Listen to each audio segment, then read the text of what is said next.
Hello, boys and girls. Navonod on No Limit Hold'em. You obviously know that you're here. Well, anyway, this is the not so long waited answers to the second quiz, the Navonod on No Limit Hold'em quiz version 2.0 2017, backed by somewhat popular demand. Here we go.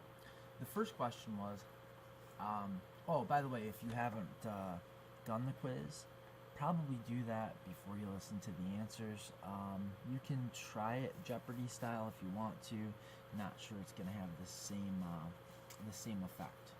But actually, even if you aren't going to go back and take the quiz, which I definitely recommend you do, there probably is still some value in this because the way that we're going to discuss these answers. Yeah, I mean, definitely that's an option. You can. I don't think you ought to feel compelled to switch to some other not as good poker strategy channel just because you aren't going to and have not yet taken the quiz. Up to you. The first question was, where did I get my avatar from? This is it. That's me. Poker Einstein, and this is the iconic scene where Data is playing poker on the Starship Enterprise with some of the greatest minds of all time. Interesting that we know all of them. Anyway, so I think one of the cool things that I figured out here is a really interesting scoring method. I think this should just be put into practice all over the place, and you saw it here first. This is, I'm going to come up with a cool name for it. Let's see. Well, maybe in the comments below, you could give me a suggestion as to what I should call the scoring system. So the scoring system works like this. For a true and false, it's worth 1 point. It's worth 1 point because you can get it wrong in one way. In the multiple choice questions, if you've got A, B, and C, then there's 3 potential answers, only 1 is correct, so that would be worth 2 points. If there's A, B, C, and D, then that's 4 possible answers. There's 3 ways to get it wrong. That's worth 3 points if you get that right. So you get points equal to the number of ways you could have gotten it wrong when you get it right. Scoring. On to the first real question. Which of the following is the likely best approach to low stakes opening ranges? Really probably should say raises. No, that's right, opening. What's the best opening strategy from the button? 100 big blinds effective all the way down to 75 big blinds effective. And I explained on the video, really, this should be for heads up. The first section, I started out having 3 sections, and it was just known that the entire first section was all about heads up play, and I missed a couple things like not really specifying here. But I think even if you were playing full ring, if you had to decide between one of these 3, A, B, or C, I still think the correct answer is the same. But just for clarity, imagine you're playing heads up here. Should you open limp half your buttons and raise the other half to 2.5 times the big blind? Should you min raise your best and worst hands and use 3.5x open with a bounded capped range of middling strength hands? Or choose a sizing between a min raise and 3 times the big blind and open raise most of your hands and then open fold the rest for most of the stacks between 75 and 100 big blinds. I think that it would be crazy to open limp 50% of your buttons. That seems really bad, and so I don't think we even need to look at the other half of that strategy to know that A is disqualified. B, min raising your best and worst hands, and then using a 3.5 times the big blind open with the middle of your range seems like the opposite of a good idea. If you weren't at all worried about your opponent picking up on or figuring it out, I could almost see an argument for trying something like the inverse of this strategy, like 3.5 times the big blind for hands that really want a lot of fold equity, like your bluffy type opens, and then 3.5 times the big blind for the hands that are the best, that want the most value. I I think against just the right opponent, you could maybe talk me into thinking that that's a cool strategy. And then, yeah, I mean, but this isn't that. This is the opposite of that, and this would be a horrible thing to do.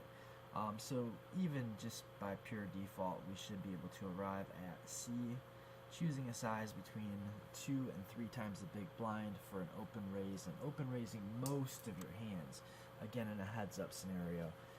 Most just literally means greater than 50%.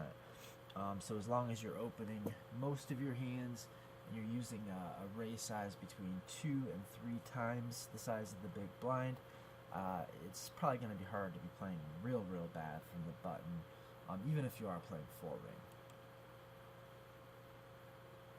ring. Question 2. Which of the following does not incentivize you to use a post-flop bet size that is small in relation to the pot size? A, very deep stacks with a high stack-to-pot ratio. B, 3-bet pots with smaller stack-to-pot ratios. C, dry and static flops. Or D, mild range advantage with a lot of hands in your range that will want to bet.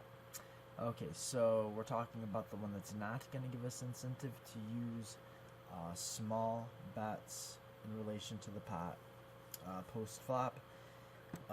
So let's go from the bottom. If you have a mild range advantage and you're going to want to bet a lot of hands, and then you're probably not going to want to bet like real big because you're betting kind of thin, right? So if you're betting thin, but you're betting with like a bunch of your range for value, and so therefore you want to balance that by having a lot of bluffs, using a small bet size actually seems really good in that scenario. So D is not the right answer. Remember, we're looking for the thing that does not give us incentive to bet small. C, a dry and static flop.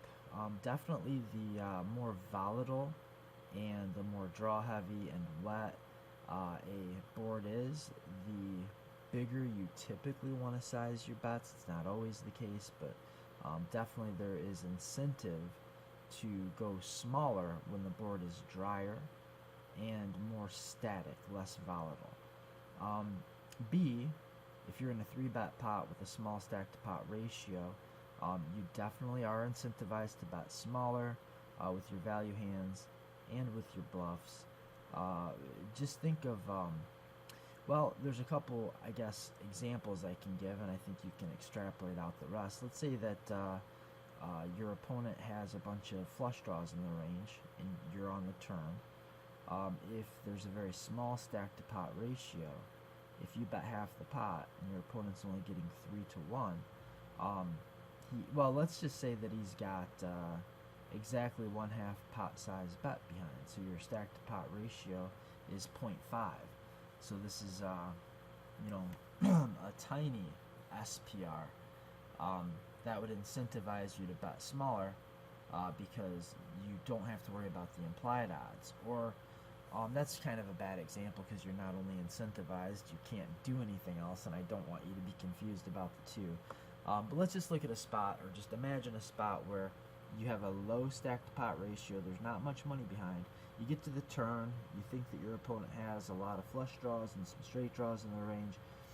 If you bet half the size of the pot and give your opponent 3 to 1 pot odds, they're probably not getting the right pot odds to chase. They're not getting the right direct pot odds. And since they're not getting the direct pot odds they would need what?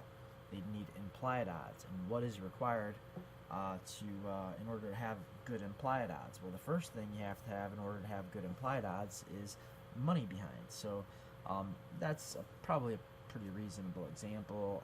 Another example would just be the inverse of that. If you are the guy that has, say, like the nut flush draw on the turn, and your opponent bets half the size of the pot, you're in position, you're very deep. Definitely being deep could allow you to take the price even though you're not getting direct pot odds. You may well have enough implied odds because of your stack depth and the different parts of the decision tree and just the different ways in which a lot of money could go in. Like, well, I mean, your opponent could have the second nut flush, and it was absolutely worth calling even if you were going to fold on all rivers that you miss. So the answer to this is A. Having deep stacks and a high stack to pot ratio does not incentivize you to use small bets. In fact, very often you're going to want to size your bets larger if you have a bigger stack to or a higher stack to pot ratio, exactly to cut down on your opponent's implied odds. When there's a lot of money behind, you should bet bigger, not smaller. Just it's one factor. It's not always the case. That's one factor. Okay, let's do this run out. I think these are fun. So the run out that we're looking at first is 10, 8, 7, 3, 2. And on the flop, we've got a 10, 8, 7, spade, club, spade, flop. Okay, villain raises the flop, and it doesn't matter if he is in position and he's raising against your bet, or if villain is out of position, we bet and get check raised. Either way, villain raises flop, he bets the turn, and then gets called again, and the two of diamonds comes on the river, and villain bets yet again. Really the reason that I just wanted to make sure that there was a raise on the flop and then a bet on the turn and a bet on the river doesn't really matter about position so much because it's a polarizing line. Okay, we can assume that our opponent's range is pretty polarized by the time he raises flop and bets the turn. When we get to the river, if he's going to bet, he's probably going to be betting a polarized range. I know I would be. And you could tailor make a specific villain to make almost any answer make sense, but let's just assume you're playing against me. If you are playing against me and I check raise the flop, I bet that turn card that's not a very scary card, and then I make another bet on the river, you can pretty well bet your Heine, we'll say, that I don't have king 10. I don't have queen 10. I don't have pocket 9s once I bet the river. Probably I don't have pocket 9s when I check raise the flop, honestly, but I guess that's neither here nor there. But I think most reasonable players are going to be very polarized. They're going to have a lot of nutted value hands and busted draws. They're going to have some hands that they that might have some kind of showdown value or might not, but they're either deciding to turn a hand into a bluff, or they just have a bluff. They've got a busted draw. So which of these two hands, ace of spades, 10 of clubs, or 10, 9 of diamonds, is going to be the better bluff catcher in this scenario? Okay, so I'm sure it shouldn't be too tough to figure out that both of these hands are pretty much the same hand when it comes to, well, that there are probably exactly 0 hands in my betting range if I'm villain that lose to ace 10 but beat 10-9. Again, I'm not doing this with king 10, right? Probably the most players in most spots most of the time it's going to be basically like these two hands are the same hand in terms of how often they're going to win, what parts of their, well, that's not the right way to say it either. Okay, so not counting, if we take blocker effects out of the equation for a moment, these are effectively the same hand. There we go. So how do we decide which one's a better bluff catcher? Well, we add the blocker effects back in. With the ace of spades, 10 of clubs, the ace of spades is a card that you would really want to see in your opponent's hand if you're considering making a hero call with top pair, given this polarizing line. You would like your opponent to have the ace of spades because probably a lot of the bluffs and well, if I'm villain, a good chunk of the bluffs, especially if I call pre-flop, so I'm not pre-flop raiser, I'm pre-flop caller, and I'm out of position and the flop comes out 10, 8, 7 two-tone, a big chunk of my bluff raising range is going to be exactly nut flush draws. So when your opponent check raises the flop, he's going to have like the nut straight and he's going to have some like sets, and he's going to have draws. I mean, this is a flop where you wouldn't expect a decent player to just bet 2 random cards. He's not going to like check raise 2 random cards because there's just so many good, it's so easy to have something on that flop that you don't need to use hands that just have nothing to just go crazy with. Maybe a hand like king of clubs, queen of clubs could make some sense against just the right opponent, because you've got, you know, 2 overcards and a bunch of backdoor draws, and then, you know, when the 3 of clubs comes out, maybe we could barrel like king, queen of clubs. But all things considered, really, I think the bulk of villain's range is gonna that's a bluff. It's gonna be busted draws, and the bulk of those busted draws are going to be flush draws, and a lot of the flush draws that people want to get crazy with would be nut flush draws. So the fact that we have the ace of spades here as answer A in question 3, it makes a big difference in that we block a lot of the bluff combos we want our opponent to have, making it less likely that he's bluffing. Like, he obviously did not check raise the flop with the nut flush draw because we blocked the nut flush draw. So it's going to take a lot of the bluffs out of his range. Now, with B, not only does it not block the nut flush draw, but it also doesn't block the, I hadn't even thought of that, like the king, queen of clubs type hands. Like, it doesn't block those either. It's got no spades and it's got no clubs. The spades are more relevant, but yeah, it does not block much in the way of semi-bluffs, but it does block the nuts. The 9 here means that villain definitely does not have jack 9. So because of those 2 factors, that the ace of spades blocks a lot of bluffs, making it more likely that you're looking at a value bet when you're holding the ace of spades, 10 of clubs on this run out and this action. But also with the 10-9 of diamonds, it's going to make it a little bit more likely that villain is bluffing with a hand we can beat, because now he's got all of his ace of spades combos that might decide to check raise this flop and barrel off. Then also we've got the blocker to the nuts, which is one obvious value hand that villain could be taking this line with, and probably would be. I know I would be. Check raising that flop heads up with a jack 9 of some sort. Not just like, I don't mean heads up as in we're just playing a heads up game, but just if we get to the flop heads up and I've got jack 9, I'm check raising that flop for sure. Almost regardless of the factors, the myriad factors, it would be hard to think of a situation where I'm not check raising this flop, or even raising it in position facing a bet. Now, so the answer then, of course, is B. Okay, maybe that's not quite as intuitive.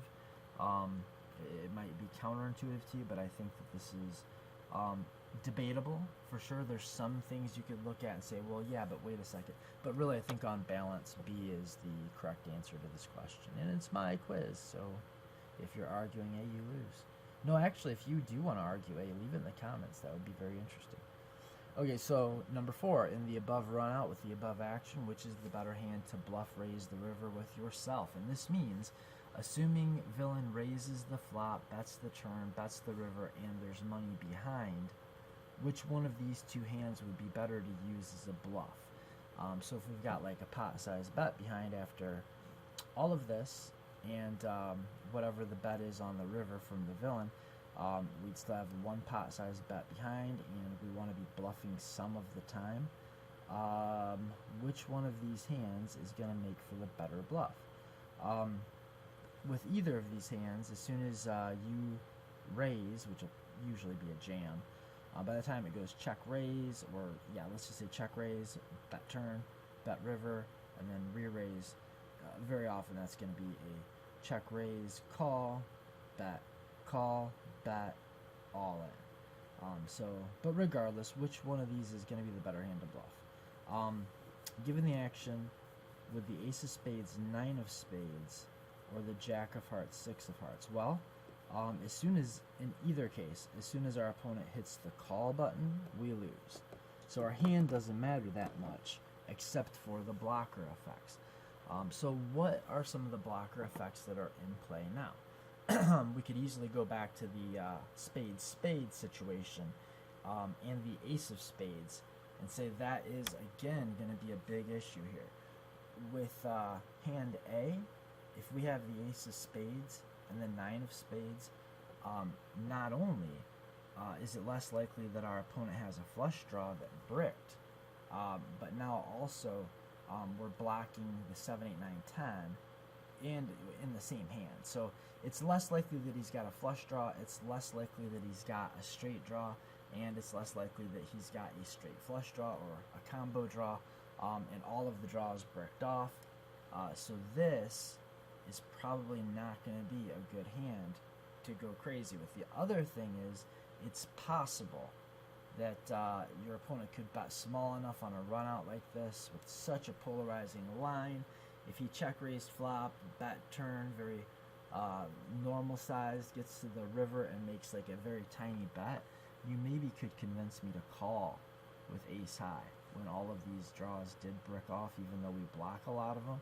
If he bets small enough, maybe we can even call. We have like some showdown value. It's a stretch, but you know, given that we're not looking at any of the pot size or bet size or any of it, I'm asking you to think about all situations. And so since there are some situations that we could call possibly with this hand, I mean, we'd need really sick odds and or a really good read. But you know, ace high will be good here against a polarized range some of the time. And because we block spades, and because we block the straight draw and the straight flush draw, there's not going to be very much value in using this hand as a bluff, and it's going to tend to make a lot more sense most of the time to use this hand as a bluff. We don't block with this hand any of the spade draws, we don't block any of the backdoor club draws, and we have a blocker to at least one of the hands that's going to just snap you out. Like, we block the nuts here again by having a jack. It's less likely that our opponent has flopped the nut straight, and so the jack is doing good work for us in this spot as a bluff because it blocks him having one of the hands that would just obviously snap call, jack 9, and also having the 6. If depending on the action pre-flop, if we can put hands like 6, 7, 8, 9, 10, you know, if 9, 6 can make sense, so the guy could have had like 6, 7, 8, 9, 10, or 7, 8, 9, 10 jack. Either one of those hands is going to snap us off pretty quickly. We block both of them with this hand, and because we have both hearts, we don't block, or we don't block any of the busted draws that can fold. And I think this is hands down the better hand to bluff raise the river with. And also, we're never going to call with a jack 6, regardless of our read, regardless of pot size, stack size, bet size. There's just, this doesn't have any showdown value. And remember, the first thing you need to make a really good bluff is a really bad hand, right? B. Number 5, our opponent is shaping up to be very loose and very aggressive. He has a high 3-bet percent, uses larger than standard bets pre and post flop, barrels a lot, and loves to check raise. He seems like a maniac, prone to over bluffing, but does use his image to make thin value bets. Which of the following would be a good strategic adjustment against this player? Okay, so basically we're playing against a run-of-the-mill maniac, and he's not terrible at poker. That's what we're saying. So if we're playing against a run-of-the-mill maniac who's not awful, should we A, increase our own aggression and fight fire with fire, B, tighten your button open and your big blind defense ranges and turn into kind of a net, or C, raise less often and call more often than you usually would? If you have watched any of my videos, this should be pretty easy unless you just flat out disagree. You have to know what I'm going to say. So if you did not choose fight fire with, I'm kidding. If you did not choose C, simply raise less often and call more often than you normally would, go back and rewatch every one of my videos. Start with playing against a maniac. I think I did a video called that. Anyway, no, you don't want to increase your own aggression and fight fire with fire. That's silly, and you definitely don't want to tighten your button open in big blind defense range. The way to beat a maniac is very simply to call less often.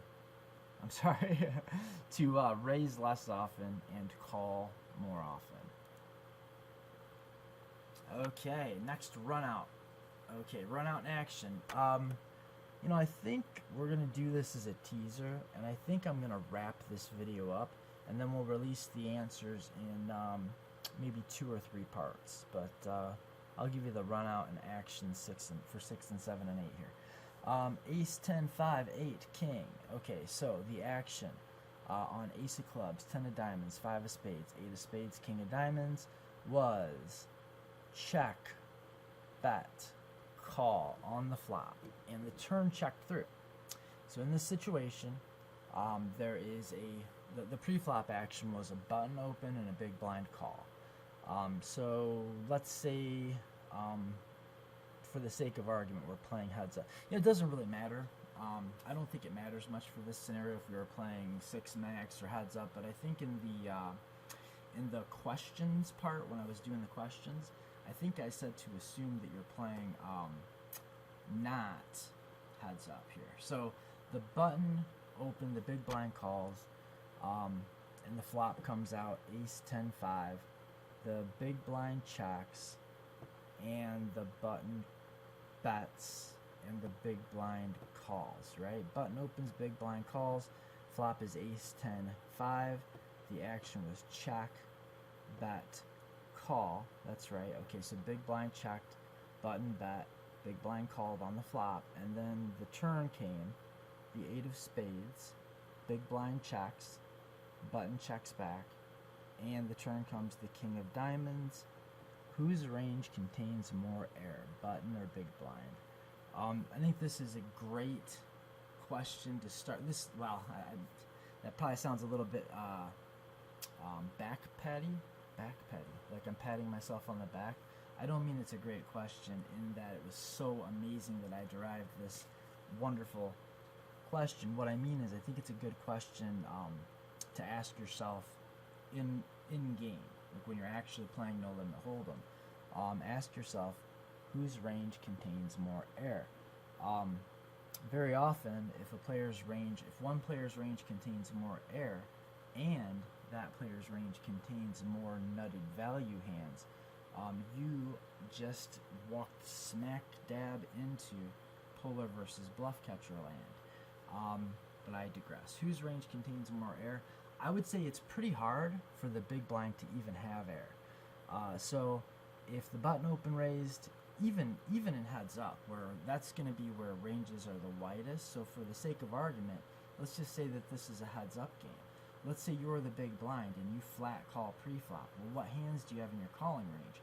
What are you calling with? Something like you're going to continue with, I don't know, 60 to 80% of your cards, depending on the size of the button open. But let's say the button opens to 3 times the big blind. You're still continuing with a lot of hands, but some of those hands get 3-bet pre-flop, right? So when the flop comes out and you check and the button bets, remember he's got the pre-flop lead. Like he's the player that put the last raise in before the flop, and there's an ace and another Broadway card on the flop. So his range should look relatively strong, but we know that, and we still checked and called a bet. So how much air do we really have? Even heads up, where the villain's gonna have a lot of not aces also in his range, but you're still going to have 3-bet some of yours. So you don't have as many aces in your range as your opponent does in his. And you probably don't have quite as many Broadway cards. You don't have as many hands. Like, you're probably 3-betting aces, 3-betting pocket tens. You might 3-bet king, queen, might not. You might, but in any case, think about whatever your range actually is. It might be different than mine, but once you check and he bets and you call, you've got something, right? This is not probably the greatest flop to try to just float out of position against, we have to assume, an unknown. So if we're calling here, what are we calling with? We're either calling with some kind of a pair or some kind of a draw We can't have overcard floats, so the only kind of float type hands we can have in our range would be like draws, or maybe stuff like 5 of spades with, or I'm sorry, 5 of diamonds, 4 of diamonds, where we've got some like wheel stuff going on and a little pair. But you know, we'll have some gut shots. There's no flush draw open, so we can't have a flush draw. So the draws that we have are going to be like backdoor draws plus pair, and gut shots. Okay, so when we check and he bets and we call, we don't really have any air. I don't think it's a good idea to check call any air. The closest thing we're going to have to air on this board when we check call it, I think, is going to be a hand like Queen Jack. I think that's like the closest thing to air, or 5-4 of diamonds, or 5-4 of clubs, or maybe if we're really feeling our Wheaties, if we flatted 4-3 suited pre-flop, and maybe we have like the 4 of diamonds and the 3 of diamonds. Although I think if you're going to play a hand that'd be an interesting float. If you're going to want to float some, then maybe that would be the kind of hand to do it with. But definitely I think it's very safe to say that the button's range contains more air, because the button should really be betting all of his air on this flop. So the answer to 6 is simply A. Okay, 7. Which statement is true? In this scenario, the big blind should A, bet his entire range on the river. So the way all of this action goes, check, bet, call on flop, the turn goes check, check, and the king of diamonds comes on the river. A, the big blind, should bet every single hand that he check called the flop with. B, he should bet very thin for value, but he should rarely be bluffing with any of his air or weak made hands. C, only value bet very strong hands and look for hands to bluff with, maybe including weak pairs, like maybe the 5-4 type hand that we talked about. Or if we ever have some kind of a similar float with a hand like 9 of clubs, 8 of clubs, and then we bink the 8 on the turn, something like that. So that's what we would be talking about there. So which one's true? So as the big blind, should we bet our entire range on the river? No. I mean, no, of course not. A lot of our range will be stuff that we want to check and call, or check and raise. Should we B, value bet thin, but rarely bluff any air or weak made hands? Absolutely not. We can't value bet very thin exactly because we don't have any air. By the time we get to this river, what air do we have? Like, what air could we possibly have? All of our floats, or all of our draws, rather, got there, right? Like, if we, in some way. Okay, so pre-flop raiser bets the flop, checks the turn back. He probably doesn't have a lot of aces now. And then the river comes and it's the king. If we had king, queen, we can bet that for value, right? So we have a value hand. It's not air anymore. If we had queen jack, now we've got the damn nuts, right? If we had some kind of an ace, that's definitely not air. I mean, if we rarely have bluffs, we can't value bet thin. If we're playing against a very good player, we cannot even bet a hand like king queen. You know, we're going to want to bet that for value. We're not going to be able to. Like, not against most players. Well, no, I'm sorry. You can definitely do that against most players. I think that's the most standard line in the world. I think 90+% of the people that will watch my video would take the following line if they happen to have a hand like king jack. Assuming they didn't 3-bet it pre-flop and they just called, which could definitely be okay. If you have king jack and the flop comes out ace 10 5, you check to the pre-flop raiser and he makes a continuation bet on the flop. Say we're playing heads up. When the turn comes, we check and he checks back. When we river the king and feel like, hell, I'm always ahead, our first reaction, our first impulse is to bet, right? But here's the thing. What are you going to get called by? Well, we could get called by a 10, right? Well, I don't know. It depends on our opponent. What about an 8? Our opponent could have hit an 8 and decided to try to get it to showdown. Maybe we should bet for value against the 8 so he can't check it back. And this really is where knowing your opponent comes into play a lot. But here's the thing, if you're playing against a good player that can hand read and knows that you're a good player, they know that you don't have any air. So if you don't have any air, you can't really value bet thin, right? Because in order to get a thin value bet paid off, you've got to be able to represent a bluff, or your opponent just doesn't have any incentive to pay you off, right? So A, betting your entire range would be totally terrible. B, value betting very thin and rarely bluffing would be totally terrible. C, the answer is only value bet very, very strong hands. The better your opponent is, the less value betting you can do on this run out. The way the action went, if you're playing against like a top-notch player, you cannot bet a hand as strong as even king-queen. You can't. You will not get the action that you want. You'll either get raised, or you'll get a fold, or you'll get called and you'll be beat. So you can only value bet very strong hands. C is the answer. The better your opponent is at hand reading, the stronger your hand needs to be to value bet in this spot. And you should be looking for hands to bluff with. Absolutely. Problem is, if you want to call it a problem, you're not going to have any. Like, you're going to get here with like no air. When you're in a spot where you're playing against a good player and you have no air in your range, you have complete license to steal that pot. You just don't have any bluffs to do it with. Going back to the first thing I need in order to make a good bluff is a really bad hand. You're not going to have that many bad hands.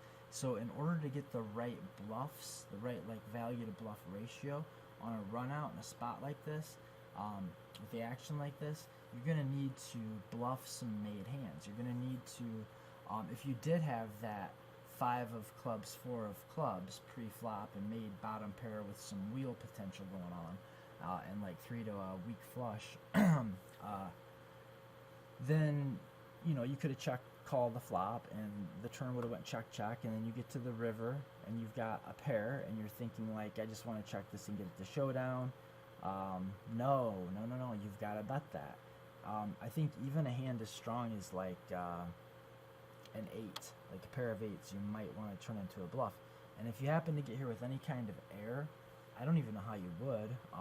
Queen, let's see, Queen of spades, 9 of spades, like Queen 9, a Queen 9 of some sort, 9, 10, Jack, that would be, it would have to be suited, and it would have to be like suited in diamonds, right? Like maybe Queen of diamonds, 9 of diamonds, you could check raise, check call this flop, maybe? I mean, probably not. Honestly, you really have to be thinking hard to come up with any way to have air. So if you find yourself in a spot like this and you actually do have air, fear not, friend. There's no way you should be losing this pot. Just pop out a 1.5 times the size of the pot bluff, and I don't know how you get called. I think your opponent folds very, very often. Now, the better he is at poker, the more true that is. So in both of these ways, like, the answer is C, but the answer is C really to the degree that your opponent is good at poker. If your opponent sucks, C is maybe not quite so. Like, the worse your opponent is, the thinner you can always bet for value, and the less you always want to bluff, against your standard run-of-the-mill passive calling station. And the last one we're going to do today, I think, is 8. If a decent but not